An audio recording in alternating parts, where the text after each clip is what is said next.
Bom dia, alunos! E vamos nós a mais uma correção das atividades relacionadas à revisão número 2, né? Desse terceiro bimestre aí, que já está fechado. Lembre-se que a semana da prova já está chegando. Estudem pelas revisões 1, 2, mas também olhem o livro, preste atenção nas matérias dadas, nas atividades do livro, tudo isso para fazer a revisão, ok? Então vamos lá, iniciando nossa aula. Número 1. Leia o texto a seguir. A Caixa de Pandora. Conta a história que o Titã Prometeu, aquele que vê antes, e seu irmão Epimeteu, aquele que vê depois, criaram os animais e os homens. Deram a cada animal um poder, como voar, caçar, coragem, garras, dentes afiados. O homem, criado por Prometeu a partir da argila, que é o barro, ficou sem nada por ser o último a ser feito. Prometeu deu um pouco de cada animal para o homem, mas faltava alguma coisa especial. Prometeu ensinou diversas coisas ao homem. Ensinou a domesticar animais, fazer remédios, construir barcos, escrever, cantar, interpretar sonhos e buscar riquezas minerais. Porém, irritou Zeus, que é o Deus, que era um Deus, ao roubar o fogo dos deuses e dá-lo aos homens. Zeus decidiu, então, vingar-se de Prometeu e da humanidade. Prometeu foi acorrentado a uma montanha. Sua condenação foi passar a eternidade preso a uma rocha, onde uma ave viria comer seu fígado. Já pensou? Toda noite seu fígado se regeneraria e a ave voltaria no dia seguinte para lhe comer o fígado novamente. Então o castigo dele era esse. O fígado no dia seguinte se regenerava, melhorava e lá vinha outra vez para ser comido. Para castigar os homens, Zeus ordenou que o deus das artes, Hefesto, fizesse uma mulher parecida com as deusas. Hefesto lhe apresentou uma estátua linda. A deusa Atena lhe deu o sopro de vida. A deusa Afrodite lhe deu beleza. O deus Apolo lhe deu uma voz suave e Hermes lhe deu persuasão. Então vejam que é uma história de deuses e semideuses, Zeus deu instruções secretas ao seu filho Henrique. Obedecendo às ordens do pai, ensinou Pandora a contar suaves mentiras. Com isso, a linda mulher passou a ter uma personalidade dissimulada e perigosa, Assim a mulher recebeu o nome de Pandora, ou seja, aquela que tem todos os dons. Pandora foi enviada para Epimeteu, que já tinha sido alertado por seu irmão, a não aceitar nada dos deuses. Ele, por ver sempre depois, agiu de forma precipitada e ficou encantado com a bela Pandora. Ela chegou trazendo uma caixa fechada, um presente de casamento para Epimeteu. Ao ver Pandora, Epimeteu esqueceu-se que Prometeu lhe havia recomendado muitas vezes para não aceitar presentes de Zeus, e aceitou-a de braços abertos.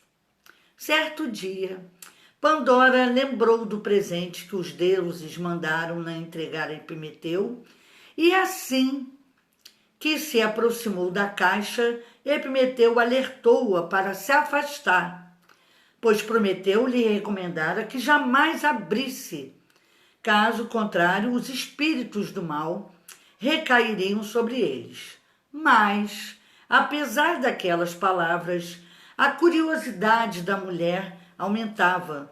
Não mais resistindo, esperou que o marido saísse de casa e correu para abrir a caixa proibida. Mal ergueu a tampa, Pandora deu um grito de pavor e do interior da caixa saíram monstros horríveis. O mal, a fome, o ódio, a doença, a vingança, a loucura, a inveja, a violência, a ganância e muitos outros espíritos maléficos, ruins, né? Quando voltou a lacrar a caixa, conseguiu prender ali um único espírito, a esperança. Assim, então, tudo aconteceu exatamente conforme Zeus havia planejado. Usou a curiosidade e a mentira de Pandora para espalhar o mal sobre o mundo, tornando os homens duros de coração e cruéis, castigando Prometeu e toda a humanidade. Ela ainda tentou fechar a caixa, mas só conseguiu prender a esperança. Bom, vamos agora à correção do número 1, né? Número 1 em Romanos, número 1. O texto A Caixa de Pandora é considerado um conto? Não. Um mito? Sim, porque fala de heróis, de deuses, né? Aparecem vários nessa história. Fala de lenda? Não. E nem de notícia. Então a resposta é número 1, B. Corresponde a um mito. Número 2. Neste texto, a presença de um narrador, aquele que conta a história. Então vamos ver na letra A. Ele é personagem, pois Prometeu conta sua própria história. Não. Personagem na letra B, pois Epimeteu narra sua vida. Não. Letra C, observador, porque ele conta a história e ainda faz parte dela. Se ele é observador, ele não pode fazer parte dela. E na letra D, ele é observador, pois só ele apenas narra os fatos sem participar da história. Certinho, tá? Então, letra D, observador, pois só ele apenas narra os fatos sem participar da história. Vamos ao número 3. Qual o único Deus abaixo que não participou da criação de Pandora? Foi Atena? Não, ela participou, Apolo participou, né? E Hefesto também. O único que não participou foi Hades. Letra C. Resposta Hades. O único que não participou dessa história. Número 4. Número 4. Porque Epimeteu foi alertado pelo irmão a não aceitar nada dos deuses. Porque os deuses eram traiçoeiros? Sim, eles não perdoavam. Então, letra B, porque os deuses não sabiam dar presentes? Não. Porque os deuses não gostavam de proteger ninguém? Não. Letra D, porque Zeus não permitia ninguém ser mais forte do que ele? Não. Então, resposta certa, letra A. Porque os deuses eram traiçoeiros, não perdoavam. Número 5. Que tipo de assunto importante das nossas vidas esse texto tenta explicar com essa história? Letra A. Ele explica a origem do amor? Não. B. Ele explica as relações familiares dos deuses? Também não. C. Tenta explicar a origem do casamento? Também não. D. Ele tenta explicar a origem do mal na Terra? Sim. No entanto, que Pandora não resistiu, abriu a caixa e se deu mal, né? Sobrando só esperança para todos. Vamos agora a número 3. Número 2, desculpa. Leia com atenção. Antes de o cristianismo chegar à Noruega, os habitantes acreditavam que Thor cruzava os céus numa carruagem puxada por 2 bodes. Bom, outro mito, né? A palavra trovão, tordem em norueguês, quer dizer exatamente o ruído de Thor. Quando troveja e relampeja, geralmente também chove, um fenômeno vital para os camponeses da era dos vikings. Por isso, Thor passou a ser adorado como deus da fertilidade. A resposta mitológica para a origem da chuva era o agitamento do martelo de Thor. Quando chovia, as sementes brotavam e a plantação crescia na lavoura. Então aí mostra o início das chuvas, não é isso? Então vamos ver o número 1. O mito de Thor, comentado no texto acima, era uma história nórdica, utilizada para... Vamos ver primeiro o que é nórdica. São relativos aos países do norte da Europa, como Dinamarca, Finlândia, Islândia, Noruega e Suécia. Então, Noruega faz parte dessa história nórdica, né, dos países do norte da Europa. Então vamos ver, letra A. Esse mito aí comentado era uma história utilizada para explicar a origem de um fenômeno natural, a chuva, certo? Então a resposta era a letra A, explicar a origem de um fenômeno natural, a chuva.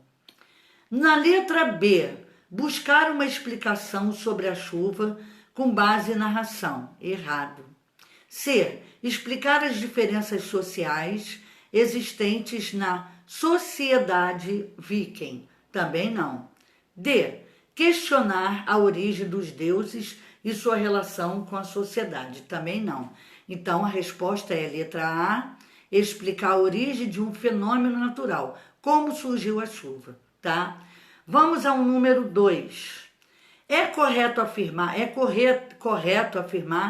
que o mito, letra A, é quase sempre uma narrativa fantasiosa, criada, né? Que traz elementos da realidade. Aparecem elementos da realidade, de ser verdadeiro mesmo. E uma lição moral para aprendermos a lidar melhor com os desafios da vida. Então, o mito também nos traz ensinamentos, tá? Então, a resposta é a letra A. É quase sempre uma narrativa fantasiosa que traz elementos da realidade, uma lição de moral para aprendermos a lidar melhor com os desafios. Letra B, é uma história em que ficção e realidade se misturam apenas para revelar o lado ruim e negativo da vida e seus desafios. Não. C, é uma história infantil recheada de aventuras e batalhas que não possui ligação com a vida real. Também não. Letra D, contém sempre seres divinos que nos explicam que a verdade é apenas uma ilusão e por isso é sempre perda de tempo irmos atrás dela pela capacidade que temos de questionar. Também não. Então a resposta foi a letra A. Observação, gente. Um dos objetivos do mito é transmitir conhecimentos e explicar fatos que a ciência ainda não explica, tá? Através de rituais, em cerimônias, danças, sacrifícios e orações. Continuando. Número 3. Correção. Leia o trecho a seguir e observe as pontuações em destaque, explicando o que elas indicam. O sujeito encarou-o com seriedade, com certeza julgou-o louco e concluiu a seguir. Boa sorte. Se o senhor pretende enfrentar o leão, vai precisar de muita, ou seja, de muita sorte. Vamos ver quais são as pontuações definidas aí, marcadas. Vai ser 2 pontos e o travessão. Então, os 2 pontos introduzem a fala do personagem, a qual é indicada por travessão. Essas pontuações são fundamentais para a construção dos diálogos nesse mito. Ou seja, os 2 pontos mostram que depois dele vai haver a fala de alguém, iniciado, introduzido com travessão. Então, os 2 pontos servem para iniciar a fala de alguém anteriormente, mostrar que vai acontecer a fala, e o travessão para mostrar a fala em si, né, que está sendo dita. Então, resposta. Os dois pontos introduzem a fala do personagem, a qual é indicada por travessão. Essas pontuações são fundamentais para a construção dos diálogos nesse mito. Número 4. Complete. Número 1. Um aspecto dos mitos é a presença de deuses e semideuses, que são heróis. Então, nos mitos tem que ter a presença de deuses e semideuses, que são heróis, tá? Seres gerados pela união entre humanos e deuses. Então, deuses e semideuses, heróis. Número 2. Os personagens dos mitos são caracterizados de forma humanizada, apresentando virtudes e vícios, não é? Tem as suas virtudes, as suas qualidades, mas também possui seus vícios, né, do ser humano. Então, vamos ver número 2. Virtudes e vícios, tá? Continuando, número 3. Nos mitos, o espaço se refere a um ambiente irreal, tá? O espaço se refere a um ambiente irreal, que não existe, né? Letra B. Nele vivem deuses, semideuses, ninfas, animais mitológicos, entre outros seres. Número 4. Uma das funções do mito é dar aos seres humanos exemplos de comportamentos justos e sábios, sendo, portanto, uma fonte de autoconhecimento. Então, uma das funções do mito é dar aos seres humanos, a nós, né, exemplos de comportamentos justos e sábios. Então, entra aí a justiça e a sabedoria, né, de fontes de autoconhecimento. Número 5. O gênero lenda, agora falando sobre lenda, tem como principal característica apresentar de forma simbólica o quê? Vamos lá. Uma explicação para algo que teria origem desconhecida. Então, uma explicação para algo que teria origem desconhecida. Número 6. A maioria das lendas brasileiras tem origem em 3 etnias diferentes. Quais são?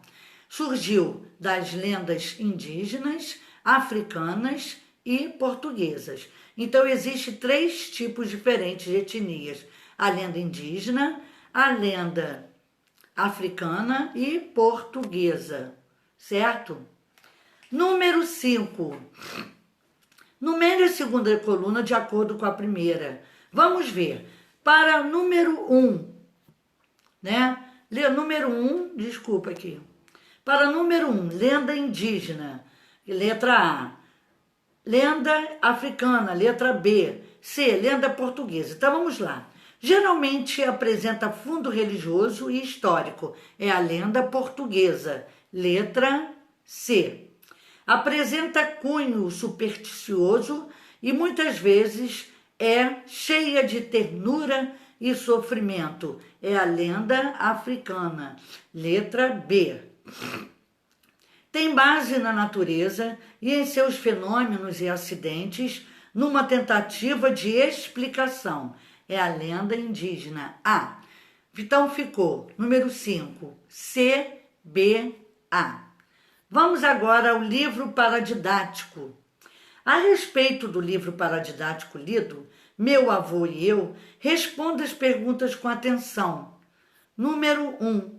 Chama-se de irreverente a pessoa que ridiculariza regras e comportamentos convencionais da sociedade, ou seja, não segue à risca aquilo que é predisposto, né? Aquilo que tem que ser seguido.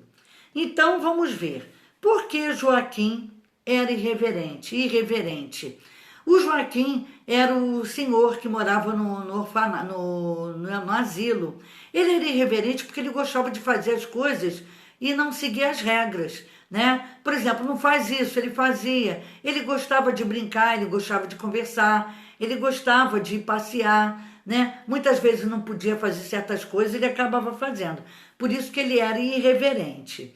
Então vamos ver, por que que ele era irreverente?